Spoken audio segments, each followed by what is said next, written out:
Hey guys, what's up? Peter Overzet here. Had a little thing I wanted to toss up on the channel. I was asked to go on the DraftSharks podcast to talk about a team I drafted in this industry invitational. So I wanted to post that interview for you guys here. It was a fun show, but I thought I'd give you a little context for what this contest is before we get to the interview part, which I'll splice in here. But just wanted to share my screen, show you guys. So this is the DraftSharks Invitational. Pretty cool field that they got together here with a ton of heavy hitters in the industry. I mean, we got Evan Silva, we got Sigmund Bloom, we got JJ, we got Thorman, we got Reeves, a bunch of high stakes players as well. So a really good crew. They broke it up into 5 leagues of 12 teams. It is an interesting format. I really like this format. It's a deep format with 25 rosters, but it's super flex and tight end premium.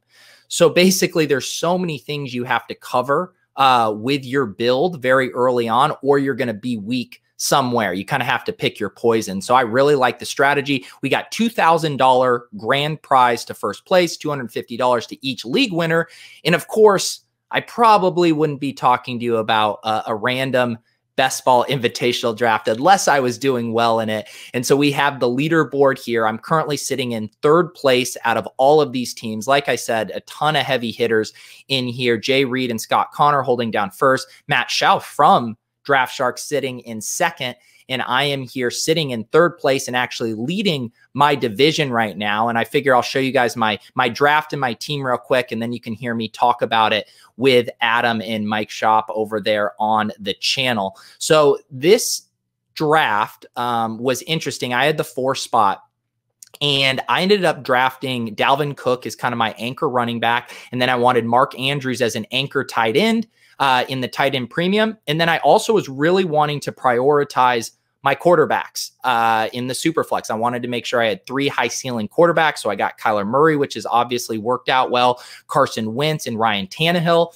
And then my other kind of main thing I was really trying to focus on was stacking. Here, you know, I got Kyler to Christian Kirk. I got Carson Wentz to both Goddard and Rager. Obviously, those guys haven't hit yet, but hopefully they're getting healthy and I continue to finish strong. And then I have Ryan Tannehill to A.J. Brown. That, of course, is working out well as well.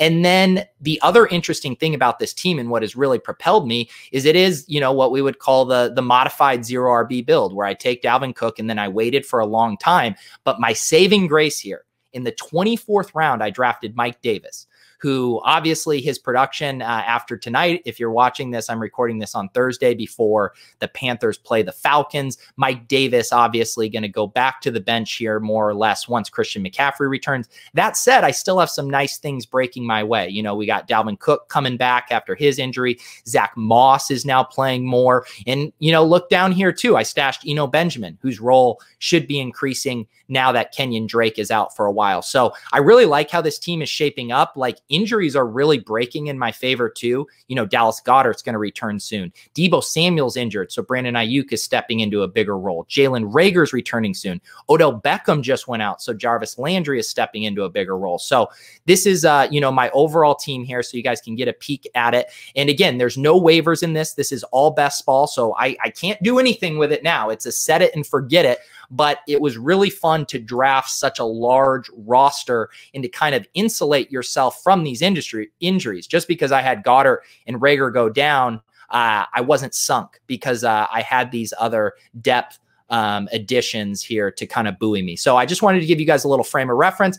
Like I said, fun leaderboard here. Would love to take this down. So many people I respect who are very, very good at fantasy football and analysis, have lots of money on the line. Oh, look at this. We even got Alex Kaganovsky over from the FFPC here in the mix. Jack Miller, the college kid at RotoViz. My division was a very tough draft. Like I said, we had Thorman. Let me see here. Let me go to the standings. We had Thorman. We had Reeves. You know, we got Mike Shop, who I talk with here in a second. We got Adam, who was also in this league that I talk with, Dan Williamson, Mike Tagliere, Noah Riddell, Mitch Carl, Jake Seeley, Pat Daugherty, and Connor Allen. So, of course, I wanted you guys to see how this team was going. Let me know how your drafts are going in the comments. If you guys haven't subscribed to the channel, please do that. And without further ado, here is my interview on the DraftSharks pod about my team in the DraftSharks Invitational. Yeah. I see that we have our guest, right, Adam? There he is. Yeah. Oh, see, now I get it. Because I looked up Pete Overzet. I watched a couple of his shows, the ship chasing, and I found one where he was described just the other day, Pete, the internet's fantasy heartthrob. And immediately I see why. I immediately understand it. Get out of here. Get out of here. Thank you, guys. Excited to talk about my team. Always fun to talk about a team that's doing well. So glad to be here. That's right. So you're out of Boston? Yeah, just outside of Boston. Very good. Yeah. Well, obviously you're doing well here in the Invitational, right, Adam? And, Pete's team, we've seen his name at the top of the list here for a few weeks. Yeah. Yeah. And Pete's in our league too. So, he's dominating me for sure. So Pete, when Matt Schauf, the DS guy who put this list together, the DS writer, he has TikTok here. Is that like are you the official fantasy football TikTok guy? You know what? It's funny. I went hard at TikTok for about 2 months when quarantine hit. We were all trying to figure out our new identities in this coronavirus landscape. I turned to a Chinese-run social media app to find attention. And, That's right. I haven't done it in a while, so I think I've started to lose my crown. But I think on the Scott Fishbowl, you guys here, I'm still known, as the preeminent fantasy football TikToker. So I guess I'll take it. That longevity there is nice. That's right. Take that.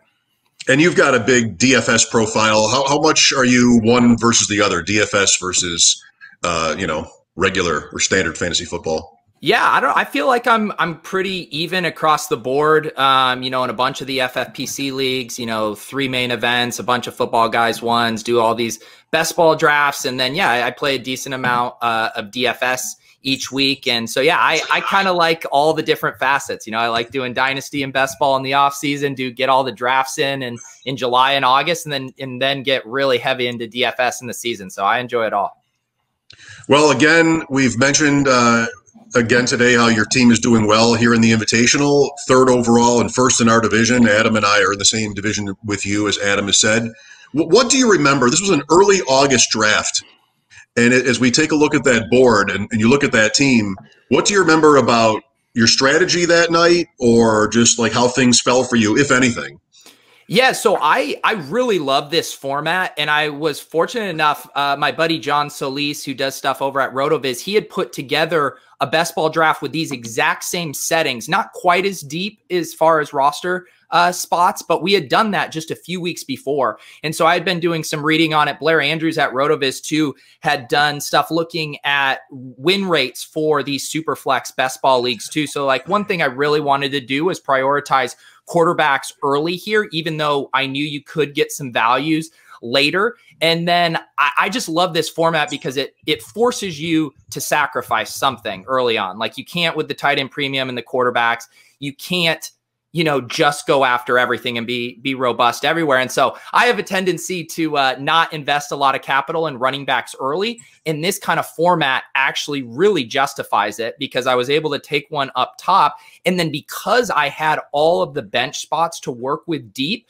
I could really take advantage of, I want to, hammer people at tight end, hammer people at wide receiver and in quarterback, obviously, and then come back and just by pure volume, throw a ton of these darts at running backs late. And obviously I get lucky in hitting Mike Davis, but that's kind of the whole point of like, I threw 7 or 8 darts late, just hoping one of these would hit and then propel me to the top. And that's kind of how it shook out.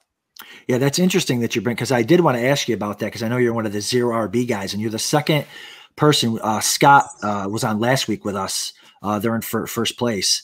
And Scott was talking about how all those extra bench spots allowed him to really pound receiver there. So that's really what kind of took you away from going with your natural. Because, I read Sean Siegel's, 0 RB article, and in nowhere in there does it point to Dalvin Cook. You know what I mean? But but I totally get pounding the receiver late, because that's what I like to do too. Yeah. Also, real quick, I love Jack Miller. He is this plucky, college kid that is way too precocious. But can I get his banner off of here? Yeah. I don't want to stare at Miller's name here the whole time. Sorry. There we go. There we go. Pete, I've been texting Adam to do that, by the way. Have you? My bad. Yes. Oh, yes. There it is. I see it. Yes. I do about 11 shows of StreamYard a week, so I'm very familiar with how the stuff can get stuck up there. So, yeah, bug off, Jack. Yeah, no, and that's the thing about it. I think that is typical thought. And you see with like the FFPC Best Ball Slim or the Underdog, drafts where there's only 18 rounds, it's much harder to pull off true zero RB in those formats because you don't have enough time to get all the volume picks later. And so I think that's why this format was attractive to me, because I knew I would be able to take stabs on all of these handcuffs.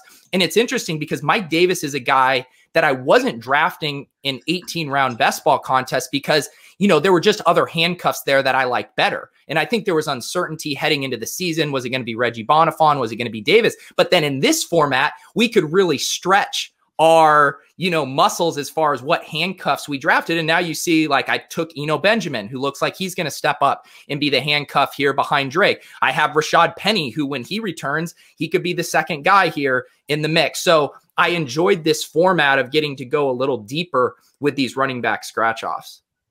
And that'll seem to be a big key for you here in the second half. I mean, you've got Zach Moss and AJ Dillon as well. I mean, you really, especially if as expected, Davis sort of comes out at some point. I guess it won't be tonight, but if that happens, he started to slow down a little bit, then you might. Do you think this? I mean, you might really need either Moss or you said Benjamin. I mean, somebody to step up. Yeah, I think what's interesting, I definitely agree. It looks like Mike Davis, this is going to be the final ride tonight without Christian McCaffrey before he comes back. So hopefully get a big number from him. And then, yeah, I'm with you there. I'm looking at Zach Moss. I'm looking at Eno Benjamin, one of these other guys to emerge alongside Dalvin Cook to help me. That said, the way my team is built, especially with Goddard coming back soon and Rager like really solidifying my wide receivers. We got Ayuk getting into new opportunity with Debo out. Like, I feel like I'm strong enough at the other positions that I can be weak at running back too and still be very competitive, I think. Yeah, that's got to be big for a Goddard. Goddard's coming back. I think he's practicing too. So you got him coming back, and it's looking up for you here too. Odell Beckham's out, so you got Landry there. Got him a lot more targets. So for sure, how disappointed were you with the AJ Dillon issue there?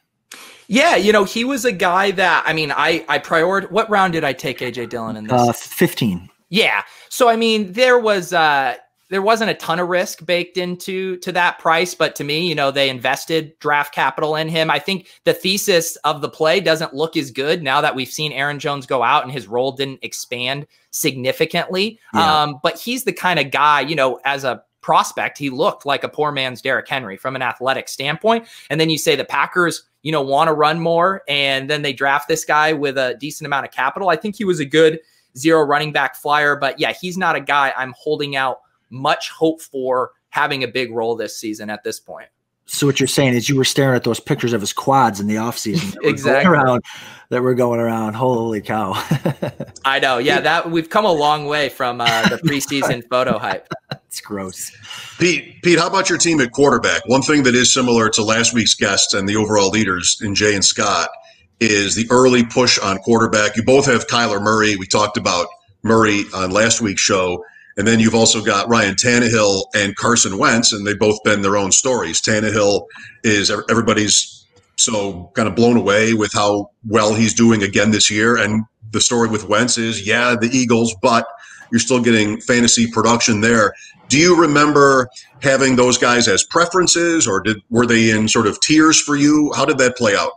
Yeah, my goal going into this draft was to have 3 quarterbacks through the first 5 rounds. I ended up being a little bit more flexible with it when I noticed that the run wasn't happening that I envisioned, because like I said, I did that draft a few weeks before and the quarterbacks were flying off the shelves and I barely squeaked in getting a decent one in the 5th round. So I did adapt here and I was like, all right, let's take a pit stop for AJ Brown. Let's take a pit stop for Stephon Diggs here because people weren't emphasizing quarterback, but getting one of those elite guys, I believe kind of had Kyler with Watson and Mahomes and Lamar and Dak in that top tier. I wanted one of those guys. And then I'm always trying to kind of access upside with those next 2 tight ends and quarterbacks. And I really wanted to have 3 locked and loaded guys. And then I also wanted to stack them. So, you know, I got Kyler with Kirk. I am regretting a little bit not going Nuke in round 2 there over Andrews and then getting that double stack. And then the Tannehill AJ Brown stack is looking nice. And hopefully this Wentz, Goddard, and Rager stack starts to hit here as well. Yeah, if you would have known you were going to get Kyler there in the 3rd, would you have gone with Nuke? So this is why it was hard. Like, obviously looking back on it, and Nuke was a guy I was high on, but I also wanted to prioritize an elite tight end. And I was down on Zach Ertz, and I knew I wasn't getting Kelsey and Kittle. So that really just leaves me with Mark Andrews. And, you know, his floor hasn't been as good as I would hoped. He's had some real dud weeks, but he's still shown the ceiling that I was kind of looking for. So I think the combination of him with Goddard will end up working out well. In hindsight, I would take that pick back. But going into the draft, I did want to build around an elite tight end because I like it, because it also gives you flexibility later in the draft where if tight ends are going off the board, it's like, well, good, I locked in one at a nice price. Or if it's like, okay, Goddard falls here, this is a nice pick, I can scoop him up here in this range. So I just don't like being forced into drafting tight ends super early. So I look at the opportunity cost and I'm like, I'd rather have Mark Andrews in round 2 than have to reach for, say, Evan Ingram in round 4. That didn't end up happening, but that's kind of why I try to give myself those outs. Yeah, that's a great point too, and I'm right there with you on quarterback. In fact, in this same draft, I picked second. You know, at that 6-7 turn there, I went with 2 of them just because I didn't know if there was going to be a run. And sure enough, you know, if I would have not taken Bridgewater in the 7th, I would have ended up with like Tua or Gardner Minshew there, which Tua might end up working out. But you know, I would certainly rather have Bridgewater. So it's hard kind of picking on the end in these leagues where you want to get those 3 quarterbacks early. You know, some guys waited a super long time to get that QB. But you know, like Mike said, all the top teams here have really good quarterbacks.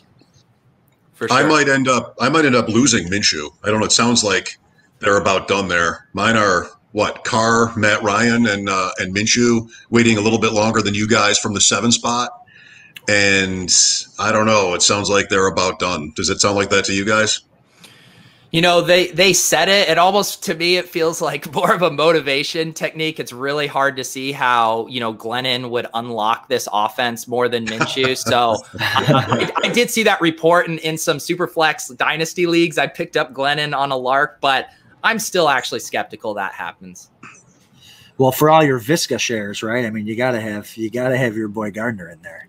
Well, here's the thing about Visca. I mean, Visca's role is increased every week. He just played the most snaps he's played all season. It's just this offense is funneling through James Robinson. And it's hurting, you know, Chark's floor each week. It's hurting Visca a lot. And I mean, to me, this team should be focusing more on the run like or on the pass. Last week against the Chargers, you know, they're letting Herbert cook. And the Jags are down, and they're still just funneling their offense through Robinson. And I get it. He looks good. But you can't be a losing football team trying to establish the run and ever expect to win. That's right. Well, they might need to focus more on the pass. They might actually be focused more on the draft at this point if they make that move. Well, I mean, the numbers on your quarterbacks, it feels like from talking to guys who are doing well in this, it really is the key, or certainly a big key. 56, 61, and 65 points the last 3 weeks, Pete, from your top 2 quarterbacks, even 1 or 2 times ended up kind of keeping a high-scoring quarterback on the bench. So that has fallen very well for you. And Goddard, I mean, that's tight end is always so interesting to look back on. I don't want to put it that I got stuck with Ertz, but I felt kind of the same way. I was going to need somebody. And the guy that just kills me to look back at drafts now and look at is Waller. Because there were reasons to think he belonged up there with or just below those guys at worst. And man, so far this year, that just I look at these boards and I think, what was I afraid of? I know. I mean, I was like in the underdog drafts, I started to scoop Ertz a ton because he was falling to the 5th round of those. And I'm just like, I was down on him relative to those big 3, but I think he's a value where you got him in this format. And I would have done the same thing, I think, in the 3rd round if I didn't have one, because again, when you look at win rates in these best ball things, you know, having that anchor tight end and tight end premium is really big. So I don't mind taking the crack on Ertz. I think it's just unfortunate that he fell off a cliff this year. All right. Well, Pete, before you go, have you got, I mean, just to spring this on you here, have you got a play or two this week that you like? Maybe you'd share with our viewers here. Week 8 starting tonight with Atlanta, Carolina. Have you got a couple hot ideas in mind here for this weekend?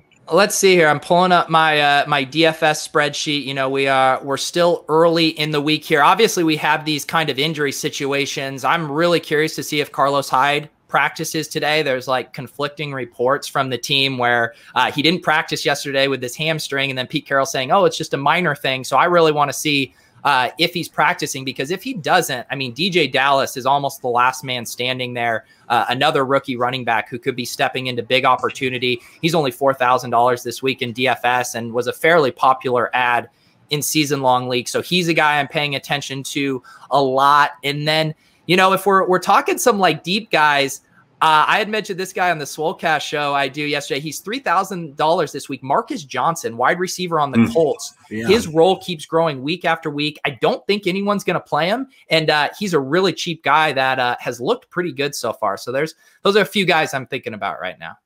I like that. Who do they have? Indy? Indy is playing. Goodness, I should know this. Detroit. Detroit. There you go. Detroit. Yeah. So that's the fun thing with all the you know, the DFS helps inform your season long pickups and vice versa. It's nice when they all can work in harmony there. Yeah, for sure. Hey Pete, one last question for me. Do you so one of the reasons why I put this together was because I really wanted to pit like the high stakes fantasy players against or with like the industry guys. So do you consider yourself a player or an industry? Because I know you kind of got your foot in both. I know you play in the main event. You know, playing some football guys leagues too. Like, do you consider yourself more of a player or more of an industry guy?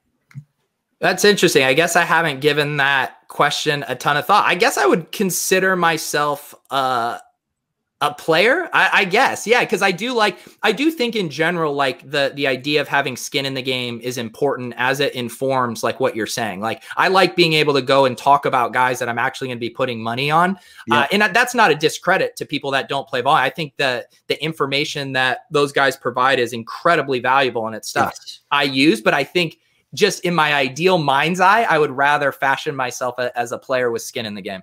I love it. Yeah. And there are a lot of guys who are both. Like I know, you know, Evan Silva, for example, he changes his top 150 based on who he would draft, you know? So he's got, like you said, he's got skin in the game. He's adjusting it. Like, he's not going to tell you to pick someone that he wouldn't pick, you know, in that order. So yeah, I totally respect it. And I just find it, you know, there's like an underlying, like a competition, probably more on the player side than on the, you know, than on the industry side. But I love kind of feeding into that. And will you guys remind me, there's an individual cash prize for the leagues, and then the overall, if I win that, it's the main event seat? Yeah. So I think, well, no, well, you can buy a main event with it, but I think it's each league winner is $250, and then the grand prize is, I think, $2,500. Oh, 25. So, wow. Nice. Yeah.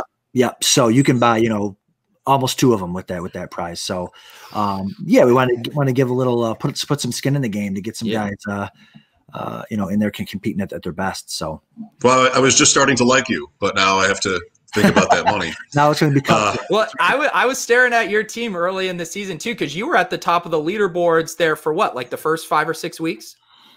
In and out. Yeah. I mean, Lockett brought me back up last week. So I'm hanging around. I mean, this is all Adam talked about. Some guys are players in industry and some guys are both. I'm neither.